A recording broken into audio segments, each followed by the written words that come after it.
Back at it. One more again. Yes, sir. Another week. Let's Get get it. Spit. Like, comment, subscribe, share, and give us a thumbs up. Or it could even be a thumbs down. I ain't even tripping on that. You know what I'm saying? Just comment. Thumbs you up. know, because any comment, whether it's positive or negative, it'll get us in the algorithm. And that's where we want to be. We want to be swimming in the algorithm. You know what I'm saying? So, yeah, like, comment, subscribe, share.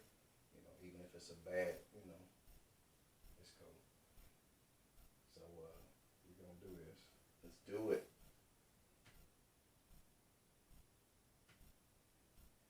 Welcome, ladies and gentlemen.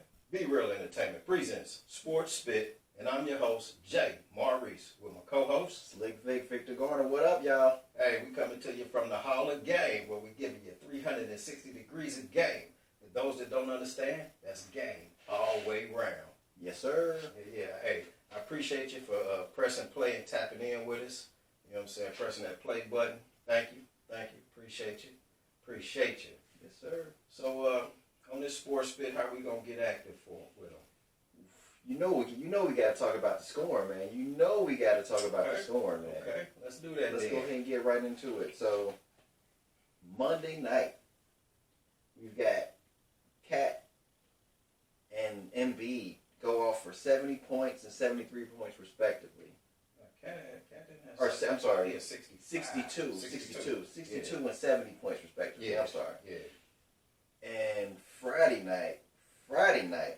Oh, Luka says. Luka, yeah. I want some of this. If you whatever you can do, I can do better. And Luka hit him with 73, and Devin Booker came to hit him with 62. If you remember, in 2017, Book had his own 70-point game back in 2017. So he's on that list for the high water marks in NBA history. So let's talk about it, man. So which one of these guys you thinking who impressed you the most? Who impressed you the most? I can go through these stat lines real quick because Luka had 73. He had the most points. Right. He had 10 rebounds and 7 assists to go along with it. Super efficient. 25 or 33. 25 to 33. Embiid. Oh, goodness. Embiid had 70 points, but he also gave you a big beastie 18 rebounds and 5 assists. Joe. And he shot 21. He shot 24 41. 24 41? 24 41. Okay, that ain't as good as Luka though. Well, yeah, I don't think 25 or 33. That's gonna be hard for anybody to do. Kobe didn't do that. That's like what, 8 shots. Yeah, 8 shots. Yeah, that's crazy. That's 70. He shot 75. It was 75.88%. I seen the stats did. So it's like shooting 76%. Like, yeah. Damn, Luka. Why you doing them like that? I ain't gonna lie. I didn't want him to get no 80, 81. I didn't want it either. I don't want you up there with Kobe. No. I didn't matter if he hit 80, but he couldn't get 82. No, he couldn't get 82. I didn't want him to come close. For real, I didn't even want him to get Joel. You know what I'm saying? But he did, and you know, that's Luka. Luka. You can't take it. You can't deny Luka. Luka is one of the best basketball players to come. You know what I'm saying? Yeah. We're going to do another podcast later on who you feel is a better player, Larry Bird or Luka Doncic. You know, and I ain't talking about championships. We're going to leave the championships out. I'm talking about just as far as bouncing that ball and getting it through the hoop and, you know, the best player. But we're going to say that one for another time. And we're going to want some feedback from the Sports Spit audience. We definitely gonna want some feedback. Definitely hit us in the comments in your video and let us know, or let us in the comments to this video, and go ahead and say your piece in it so we can have it for that pod. Yeah, so we can talk about it. Yeah, let us know. Hey, but go ahead, finish up, Vic. So obviously Luka and Embiid, they had the highest scoring output. So which one do you think was more impressive? Which one's a more impressive feat, the Luka or the Embiid? Luka's. Is it just because of the efficiency? Just because of the efficiency. I mean, yeah. That's hard to do, man. 76%. I was watching the game and it was like he had half their points. Yeah, they had like 140. He had half their points. You know, and I was like, wow, he was making a Yeah, I text you maybe right when the fourth quarter was beginning. He had 57 points. So I shot you a text like he got 57. I seen that. And then a few minutes later I shot you another text. He had 65. He had 65 with 10 minutes to go in the game. Yeah. And then I was like, oh no, this Kobe number might come down, man. Oh, nah. I was like, oh, this he tried to do it because he had 57. I was like, well, he still need another 24 points to catch Kobe. I'm like, it's not crazy. It's doable. He had 41 in the first half. Mm-hmm. You know, it's doable. But just think of that, though. 41 points in the first half. Yeah. Crazy. My goodness. Crazy. Oh, my goodness. And I seen that 41 in the first half, and I was like, well, he's still only halfway to Kobe, though. Like, he had to do that again to catch him. Yeah. I was in a bar with a couple of my partners, and we was watching the game. Oh yeah, okay. And he an Atlanta Hawk fan. Shout out to your Rod. Shout out to your Rod, Rodney Leonard, Hawk fan. And they was getting done. I ain't want to say that because he was really rooting for him. Yeah. I was kind of rooting for him because I didn't want to see him get. I didn't want to see him get the 81. So I was kind of with him. Well, they weren't getting done because they were right there. I mean, it was a close game. It was a close game throughout. Points, yeah, it was a close game throughout. Yeah, even though Luka had this scoring barrage, they were right there. The Hawks had a chance to win the game in the last few minutes. It probably just kind of got out of hand. Maybe it really never got out of hand, but you kind of kept hitting them key shots. Yeah, you just kind of threes. Yeah, you just kind of felt like it probably wouldn't go their way. Probably in the last 3-4 minutes, maybe. Because once they started hard doubling Luka, and that's kind of when Luka just kept passing the ball. He played the right way. He played the right way at the end of the game. He was definitely passing, playing team ball. Yeah, so they were getting the ball out of his hands, and he just willingly accepted it. He didn't try to fight it. You know, he didn't reluctantly give up the ball. He gave the ball on time, on target, and his guys hit timely shots, like you said. Man, I was like, ooh. I was like, ooh, that one right there hurt. Ooh. Yeah, they hit some 3-point daggers down there at the end of the game.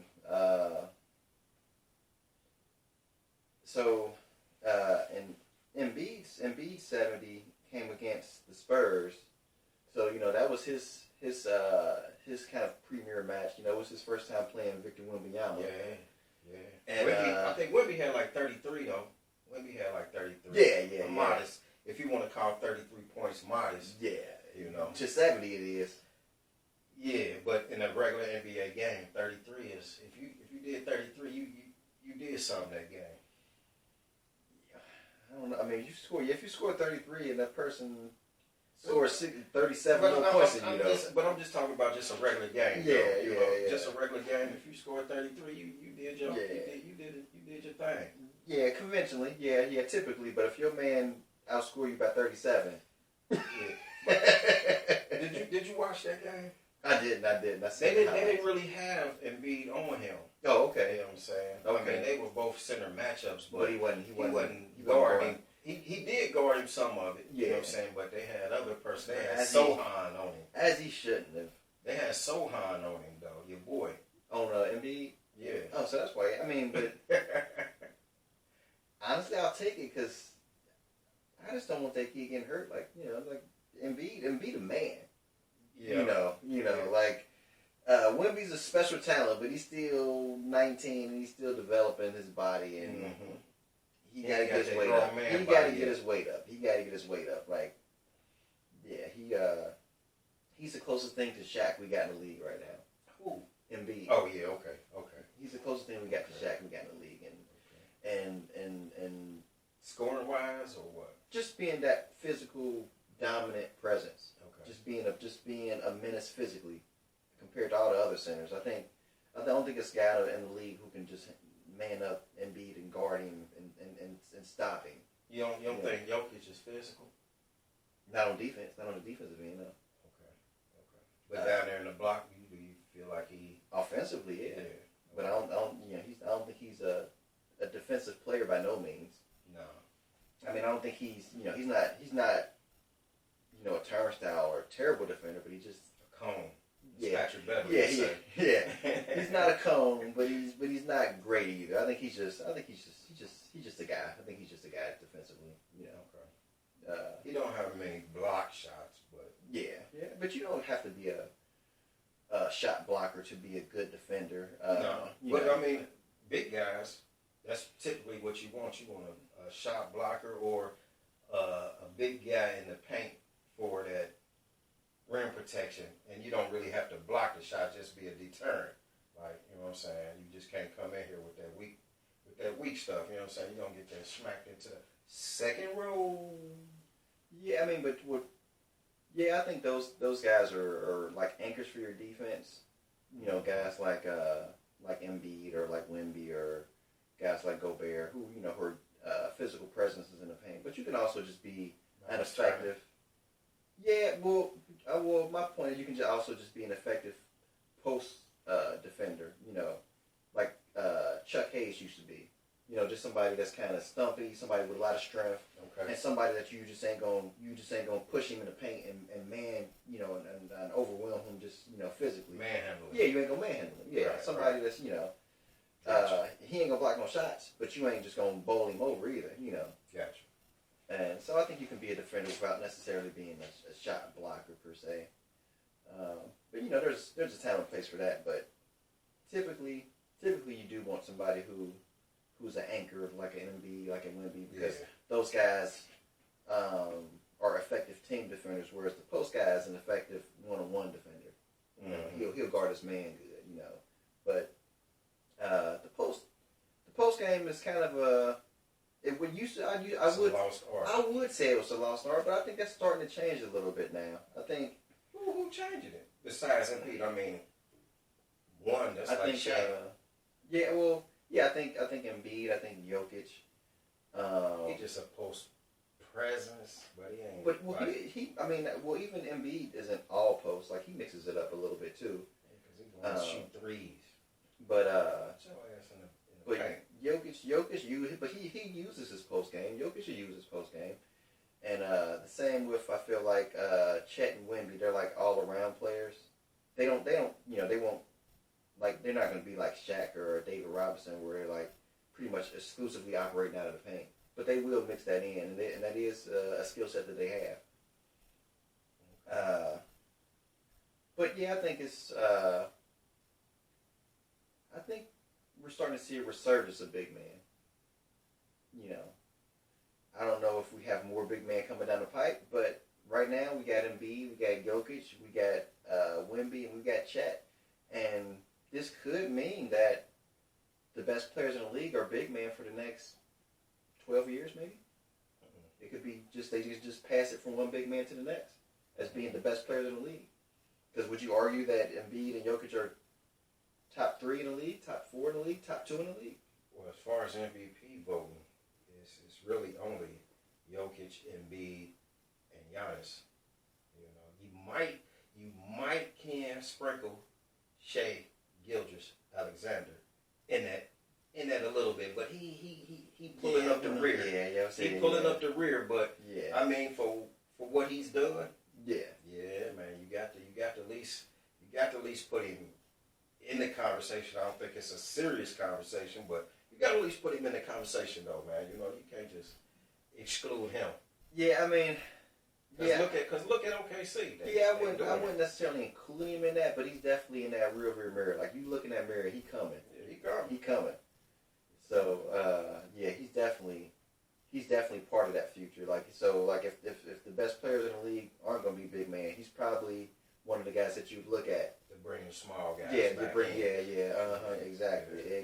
But like I say, those 3 guys is going to be the tops for a minute. I can't see nobody taking it away from him. The only person that's going to take it away from him is just one of those 3. They going to have the MVP for. What about Luka? We were just talking about Luka. Damn, my bad. True. I mean, we were just talking about Luka. Would that one game put Luka in the conversation, or would his body of work? I think it's just a marker of his potential. Okay. I think it's just something to put on a resume right now. You keep an eye on it. Like, Okay. you know, this on this top end. This is what this guy's capable of. I mean, Durant doesn't have a 70-point game on this ledger. LeBron doesn't have a 70-point game on their ledger. Steph don't have a 70. Yeah, I mean 70. That's a big number. That's a 70 huge is a number. big number. That's a huge number. And I think The only person that got one is Book. Book is the Book, yeah. and Book, Embiid, and Luka is the only current players with them type numbers with a 70 ball. Yeah, I think the only people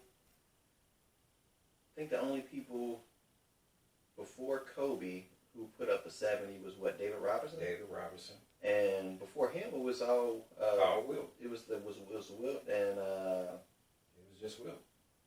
I seen it on the screen. It was just Wilt. Wilt had about 5 or 6 of them.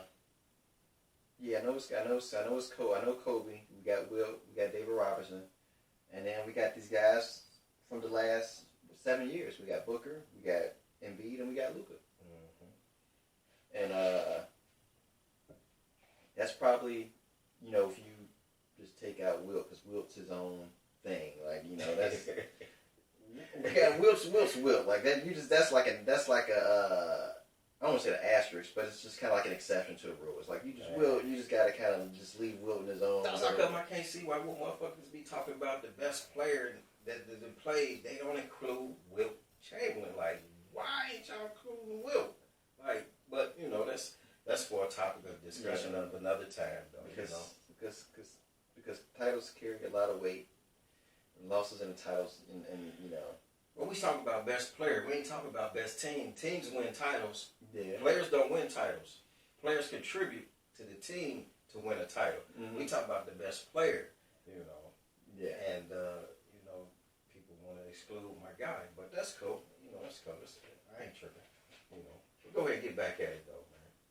All right. Well, so we talked about we started with the main course first. Let's go back. Let's go do the little appetizer. Well, not a little appetizer. I don't disrespect these guys, but let's talk about Cat and Booker a little bit. So these guys both put up 62 points. Both of them in losing efforts. I guess the cardinal rule is you got to have 70 to win. Like, you know, to make sure you win, you got to get 70. So hey, it was close for Luka, though. It was close. Yeah. Atlanta was playing. Atlanta wasn't playing. Hey, Cat got the whole team got ripped by their coach. I heard, man. For you know, having him selfishly. Yeah, for trying to get him the ball. The team was playing unselfishly because they was giving him the ball, letting him shoot. Yeah. They were all fans. But they wasn't playing team ball. And they wasn't playing how he wanted them to play. And the coach let them have it. He let them have it. Like, hey, I don't want to see that no more. I heard they pulled him in the third quarter. Yeah, they pulled him. I thought it was the fourth quarter. Okay. Yeah, it was the fourth quarter. They got pulled. Yeah. So, I mean, why did they really lose the game? Like, they lose the game because they pulled Cat, or they lose the game because they didn't play good enough. Like, I don't, you know. They lost the game because they was pissing the coach off, and the coach said, "Look, you have a seat right over here, and just relax yourself." And he threw them other guys in there, and they couldn't stand up. So my point is, so this team was number 1 in the West. They're having this is a breakout year for them, for these guys, and we all know that, like, during title runs, during championship teams, like, there are like these moments, you know, you have these moments, you know, and during a year that is like Kind of like a little lull. I'm still not saying I'm a lull, but like you have these points of the year where you can just kind of look back and go, you know, like where these teams break out, and these are like team building moments. You know, you trust building moments, team building moments. I see what you're saying. Like, did the coach get in the way of that? Because these guys, they're not being selfish. They're playing the Charlotte Hornets. Yeah. You know, on a Monday. It's Monday. They're playing Charlotte, Who cares? They're not playing OKC. They're not playing the Nuggets. They're not. This is a game where these. But at the same time, if you're looking at the coach looking at their standings, and OKC is like right on their ass, and here come the Clippers. The Clippers is coming too.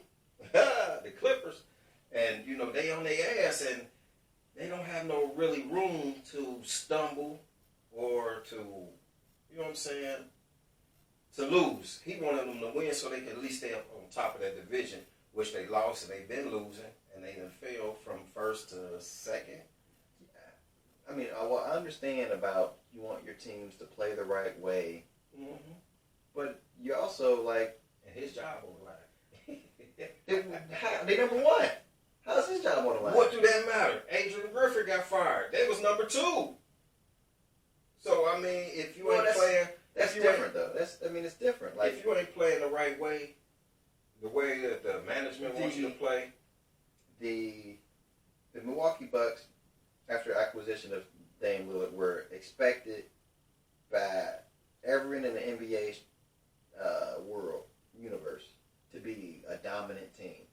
Yeah, okay. You know, on paper they were a dominant team. They should have been a dominant team.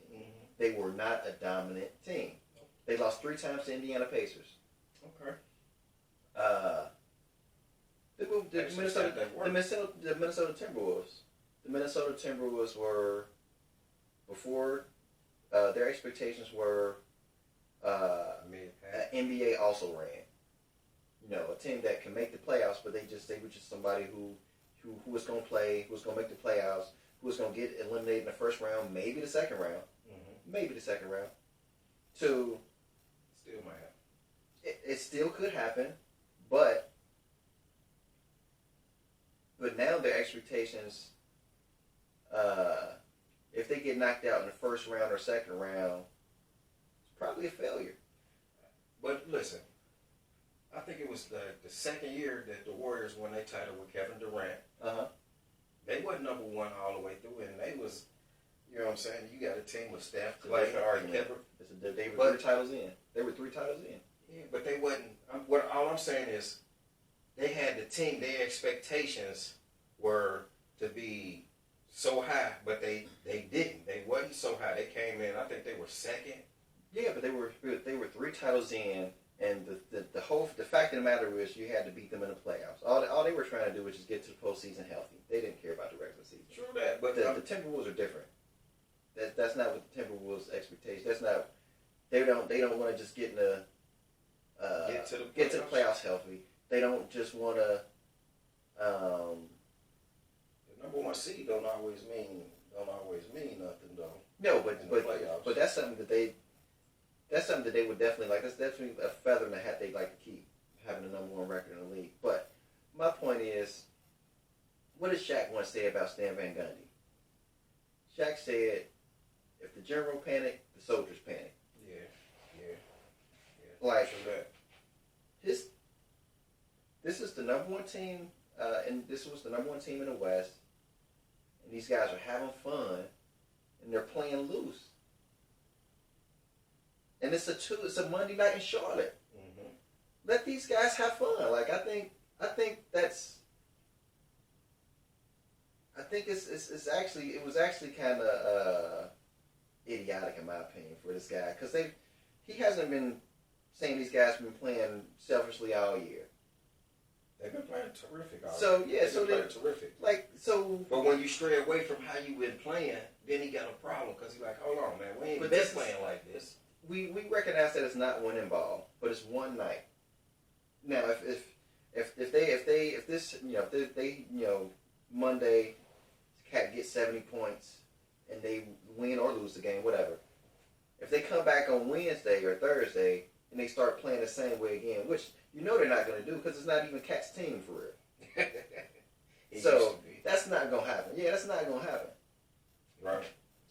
So I think that's a problem you didn't have to worry about. Like that was just going to fix itself. It was just like a one-off anomaly. You know, and didn't the Warriors do this for Clay? When Clay get going, they just see where they can get Clay. Yeah. They have fun. They play loose. Yeah. They trust each other. Well, I think that was a failing on their coach when they had an opportunity. This was like a team building opportunity, and I think the coach just didn't get it. Like I know you feel like it should be big picture, but this is just a one-off game. Big picture, but like if you see a trend starting to develop, that's when you address it. They feeding him the ball. They kept feeding him. This is one game though. This is one game, one night. It was like when I'll tell you, this is when Kobe was talking about his 40-point game streak back when he was playing with Shaq. He scored 40 points, maybe 8 games in a row or something like that. Okay. Shaq went out. Shaq was going to be out for a week, and Phil told Kobe, "Hey, Kobe, I need you to take control of the offense." This is after Colorado. Kobe said, "No problem, I got it." So Kobe proceeds to score 40 points 5 games in a row. Shaq comes back. Kobe still keeps scoring 40, and so Shaq wasn't happy about that. So Shaq was hating. Phil goes to Kobe. He said, "Kobe, no, you know what? Shaq goes to Phil. Maybe Phil goes to Kobe." But the part of the story that I heard was that Phil came back to Kobe and said, "Hey, we need you to rein it back in. We need you to dial it back." And Kobe was like, "What do you mean? You told me to do this. Yeah, we doing we winning." Yeah. He said, "Yeah, but we're starting to lose the big fella. And he's starting to get disinterested. Mm-hmm. And we don't want to lose the big fella because we got the playoffs coming up, and we need him for June. Yep. So we need him to feel involved, and we need him to dominate." Mm-hmm. And I heard that too.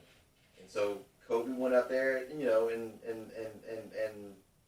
kind of pulled back for the good of the team. And I think that's it. I mean, but I don't think you have to worry about Cat scoring 50 points, 4 nights in a row. I don't think that's not gonna happen. He can't do it. It ain't gonna happen. Yeah, this is a problem you don't got to worry about. He ain't built like that. He ain't Kobe. He ain't built like that. The Lakers' problem was a problem because they had 2 alphas on the team. Minnesota ain't got that problem. They ain't got 2 alphas on the team. They got an alpha. They got a definite alpha, and they got a definite beta. And Cat portrayed. He walked around as an alpha. He was masquerading as an alpha. But he couldn't hide the beta.